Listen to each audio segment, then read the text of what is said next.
तो स्वागत है आप सभी का हमारे चैनल में। तो सबसे पहले न्यूज आ रही है टिकटॉकिया समाज से। तो हाल ही में अदनान की बहन ने बताया था कि उसका भाई बहुत टॉक्सिक है और वो अपने माँ बाप की भी इज्जत नहीं करता है जब से वो फेम और पैसा पाया है। और फिर ये वीडियो आती है जिसमें अदनान की बहन बताती है कि वो अपने माँ बाप से मिलने गई थी, पर अदनान उसे वहां पे बहुत पीटता है और यहाँ तक नहीं, वो उसके ससुर के साथ गई थी तो अदनान ने उसके ससुर को भी कूट डाला और इतना कूटा कि उसका हाथ फ्रैक्चर हो गया। आप खुद ही सुन लो।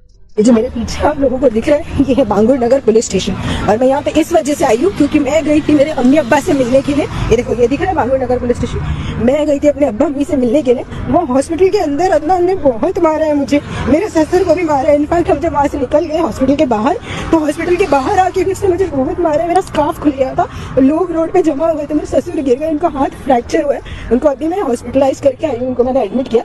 ये देखो, ये है बांगुर नगर पुलिस स्टेशन। अभी मैं आई हूँ यहाँ पे उनके उसके खिलाफ रिपोर्ट लिखने के लिए। सेकंड थिंग, आमिर सिद्दीकी भी आ गया था। आमिर सिद्दीकी भी इसमें इन्वॉल्व होने की कोशिश कर रहा था, मैंने उसका भी वीडियो बनाया। और फिर इस मैटर को सुलझाने के लिए वहां पहुंच गया था शाका लाका बूम बूम, और उसके लिए दीदी ने क्या बोला आप खुद ही सुन लो। ये देखो, ये आमिर सिद्दीकी आया है। आमिर सिद्दीकी आया है दलाली करने अदनान की।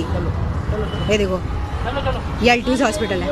और दीदी अपने बातों को जस्टिफाई करने के लिए एक और क्लिप डालती है जिसमें अदनान 07 अपने ही माँ बाप को बहुत ही भला बुरा कह रहा है।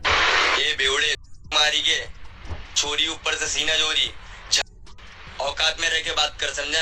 मारी के एक अच्छा ना बाप बन पाया ना अच्छी औलाद बन पाया, तू कोई रिश्ता तेरा निभा नहीं पाया भाई, भागता है तेरी रिस्पॉन्सिबिलिटी से। पर देखो, इसके लिए हम लोग अब डायरेक्टली अदनान को टारगेट नहीं कर सकते। हो सकता है कि ये ऑडियो एडिटेड हो, क्योंकि आजकल ऐसा नहीं है कि सब लड़के गलती होते हैं और ऐसा भी नहीं है कि सब लड़के दूध की धुली हैं। तो जब तक पूरी केस नहीं आती है तब तक आप किसी को भी हेट ना दे। जो भी होगा इस केस में अपडेट मैं आपको बताते रहूंगा। हाय एवरीवन, तो मैं देख रहा हूँ कि 3-4 दिन से कुछ र्यूमर्स फैल रहे हैं और मैं इस पे रिप्लाई करना मुनासिब नहीं समझा, पर फिर पीआर वाले उठा के उस चीज को डाल रहे हैं क्योंकि अदनान की शादी बहुत ज्यादा हाइप में थी और बहुत लोगों के नजरों में खटके, खासकर कुछ अपने पुराने जो थे उन लोगों के। तो लोग फेक एलिगेशन लगा रहे हैं और एफआईआर की कॉपी, फेक एफआईआर की कॉपी डाल रहे हैं। तो कोई बात नहीं है, तुम भी यही हो, हम भी यही हैं। मैं भी बहुत सारी एनसी किया हूँ और एफआईआर किया हूँ। सही टाइम पे जो गलत है वो बार से पीछे रहेगा, तो कोई दिक्कत नहीं है। मुझे मुंबई पुलिस पे और इंडियन कॉन्स्टिट्यूशन पे पूरा भरोसा है, तो कोई दिक्कत नहीं है। जितने भी मेरे चाहने वाले हो, घबराओ मत, बहुत ही जल्द सच आप लोग के सामने आने वाले हैं। ठीक है। अब अगली न्यूज आ रही है बिकाऊ अवार्ड के ऊपर, अरे मतलब आईफा अवार्ड के ऊपर। अब इसके लिए मुझे हेट मत देना, अक्षय कुमार से लेकर कई सारे एक्टर ने बोला ये बिकाऊ होता है। जो भी कंपनी आईफा करवा रही होती है, अगर आप उसका स्पॉन्सर से लेकर कोई भी अगर उनका हेल्प कर देते हैं तो अवार्ड आपको मिल जाती है। तो उसी के हिसाब से बेस्ट एक्टर का अवार्ड खरीदा है शाहरुख खान ने जवान के लिए। बेस्ट एक्ट्रेस का अवार्ड खरीदी है Rani Mukherjee Mrs Chatterjee versus Norway के लिए। बेस्ट सपोर्टिंग एक्टर का अवार्ड खरीदा है अनिल कपूर ने एनिमल के लिए। बेस्ट डायरेक्टर का अवार्ड खरीदा है विनोद चोपड़ा ने 12th पास के लिए। और बेस्ट फिल्म का अवार्ड खरीदा है संदीप रेड्डी वांगा ने। मतलब भारत की सबसे अच्छी फिल्म पिछले साल की एनिमल थी। ये सुन के तो भाई कहीं फेमिनिस्ट जंतर मंतर ना चल जाए।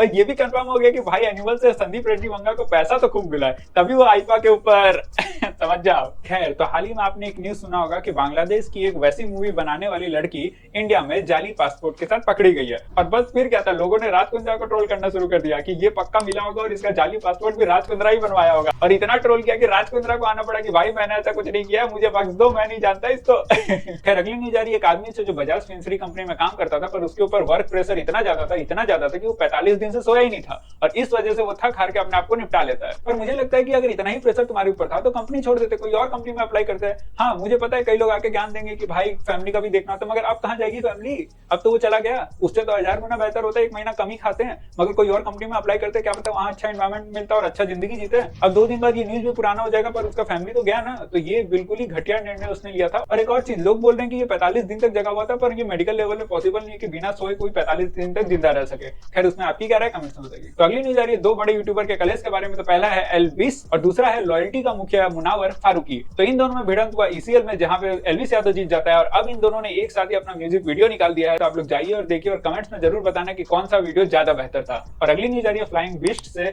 तो पीहू के पापा के ऊपर पीहू की मम्मी ने सपोर्ट करते हुए कहा है कि उसको टारगेट करने की जरूरत नहीं है। आप में से कई लोगों ने ये वीडियो देख लिया होगा, इसीलिए मैं उसमें से बस जो कंट्रोवर्शियल वाली पार्ट है वो निकालती हूँ, क्योंकि पीहू की मम्मी को इस पे भी हेट मिलने लगी। ये देखिए पहले clip. Am I a Abla Nari? No, I am not. Reality check. The maid who comes to your house, वो अबला नारी है। उसके घर में उस पर 1000 अत्याचार हुआ।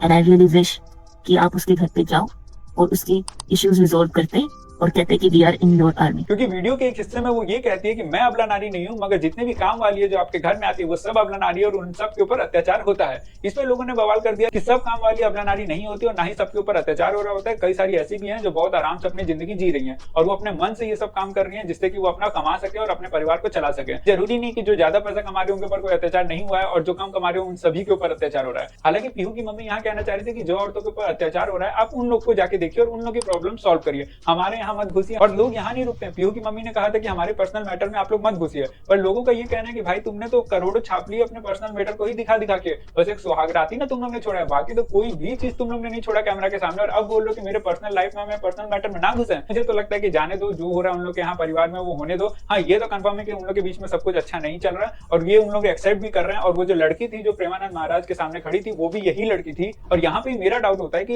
ये बोल रही थी कि मैं बहुत ज्यादा ईमानदारी से अपने रिलेशन को निभा रही थी, पर वो वहां से छल कपट वगैरह सब कर रहे थे। मतलब क्या वो किसी और लड़की के चक्कर में पड़ गए थे कि क्या, वो तो भाई क्लियर नहीं है और उन लोग अभी बताने के मूड में मेरे को लग भी नहीं रहा। तो आपकी इस पे क्या राय है कमेंट्स में बताइएगा। तो हाल ही में न्यूज चैनल में 2 एंकर अपना न्यूज दे रही थी, पर बीच में ब्रेक आने के समय उन लोग जो बातें करती हैं वो गलती से मीडिया में लीक हो जाती है और वो बातें सुनकर आप खुद ही शॉक्ड हो जाओगे। मतलब वैसे तो इन लोग ज्ञान देते रहते कि समाज में क्या एथिक्स होने चाहिए, कैसा समाज होना चाहिए, लोगों को कैसे रहना चाहिए, मगर खुद कैमरा के पीछे किस हद तक बातें और कितनी गंदी गंदी बातें करती हैं आप पहले खुद ही सुन लो। देखो ना वसीम सर को जीवन चक्र पूरी चेयर के मार इन्होंने।